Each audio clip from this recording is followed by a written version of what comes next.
नमस्कार, भारत लाइव देख रहे हैं आप। बिहार में भारतीय जनता पार्टी पहले से ही अकेले है और भाजपा के अकेले होने के बावजूद लगातार कई झटके मिल रहे हैं।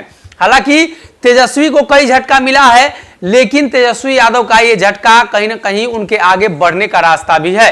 बात की जाए भारतीय जनता पार्टी की, तो बिहार में उपचुनाव के तारीखों का ऐलान हो चुका है। 2 सीट पर उपचुनाव होंगे, मोकामा और गोपालगंज। ये दोनों सीट भारतीय जनता पार्टी के लिए काफी महत्वपूर्ण है। अगर तेजस्वी जीतते हैं तो तेजस्वी के लिए भी काफी महत्वपूर्ण है, लेकिन भाजपा अपना लिटमस पेपर जो टेस्ट होता है वो करना चाहेगी इस उपचुनाव के माध्यम से। इस उपचुनाव के जरिए भाजपा ये जानने की कोशिश करेगी कि बिहार की जनता उन्हें वोट दे रही है या नहीं दे रही है। इसलिए कि आने वाले दिनों में भाजपा को अकेले चुनाव लड़ना है। भाजपा के लिए चुनाव काफी महत्वपूर्ण है, लेकिन इसी बीच जो खबर निकलकर सामने आ रही है, चिराग पासवान ने भाजपा को बड़ा झटका दे दिया है। दरअसल लोजपा रामविलास के राष्ट्रीय अध्यक्ष चिराग पासवान और भाजपा के बीच वाले रिश्ते किसी से छुपे नहीं हैं। ये रिश्ते कब दोस्ती में बदलेंगे और कब दुश्मनी में, ये बातें बिहार में लगातार चर्चा का विषय बनी रहती है।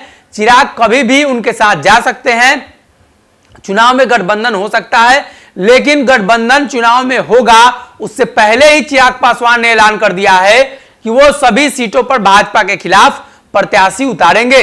तो भारतीय जनता पार्टी के लिए बड़ा मुश्किल हो जाएगा, इसलिए कि भाजपा कहीं ना कहीं चिराग पासवान को साथ लेकर आगे बढ़ने की कोशिश कर रही थी, लेकिन इसी दरमियान एक बड़ा झटका भी भारतीय जनता पार्टी को चिराग पासवान ने दे दिया है। ऐसे में देखना होगा कि मोकामा चुनाव को लेकर भाजपा, राजद और चिराग पासवान, मुकेश सहनी और साथ में अगर अनंत सिंह राजद से नहीं आते हैं तो अनंत सिंह, यानी 5 दल वहां पे उतरेंगे। बात की जाए गोपालगंज में भी 5 दल के उतरने की संभावना है। गोपालगंज में निर्दलीय प्रत्याशी के तौर पर कई ऐसे नेता हैं जो मजबूत दावेदारी पेश करेंगे।